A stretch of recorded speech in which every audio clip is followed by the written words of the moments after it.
India Today's Neha Mordani spoke to former Afghan judge Qazi Marzia, who fled the country in the wake of Taliban atrocities. Listen in.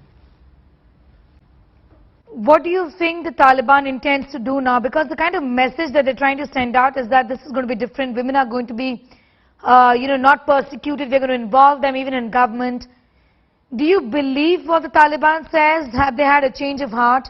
Is it going to be any different from what we saw the last time around?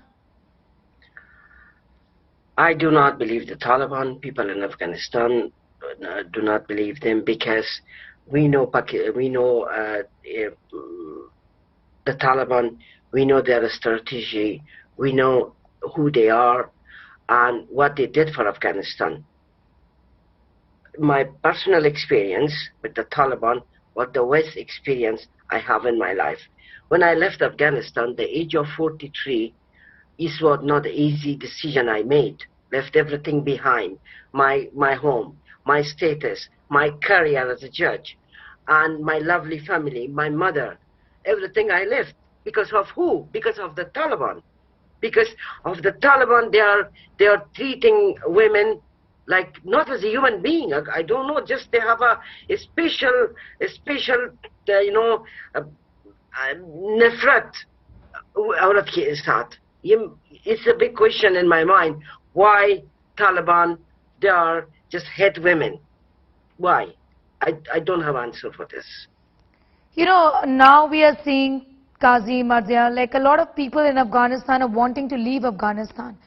They've been desperate to leave Afghanistan. What comes to your mind when you see these pictures?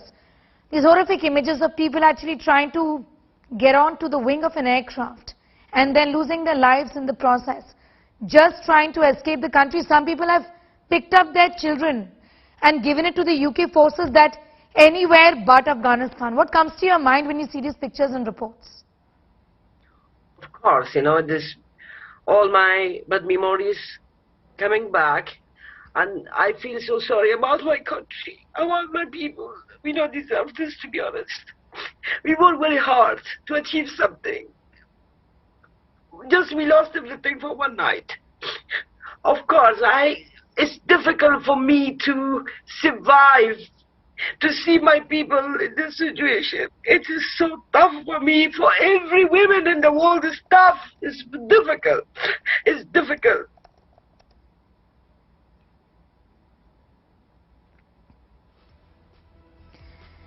We completely understand. We've been having a conversation with lots of women from Afghanistan. Many of them are brave and say, we don't want to leave. This is our home. Many say that we just want to get out because we have no hope for the future, really. But, what comes to your mind when the US president says, we did what we could. This was not our job. The Afghan military was supposed to be fighting for its people. They did not do it, so we had to be there for 2 decades. But now we simply had to leave. What comes to your mind when Western forces speak in this language? To be honest, I can't go to judge the strategy they made, because they're their decision. But for Afghanistan and for Afghan people, is a good lesson for us to become more united and fight for our country and save our country from the Taliban and from any terrorist group in the world.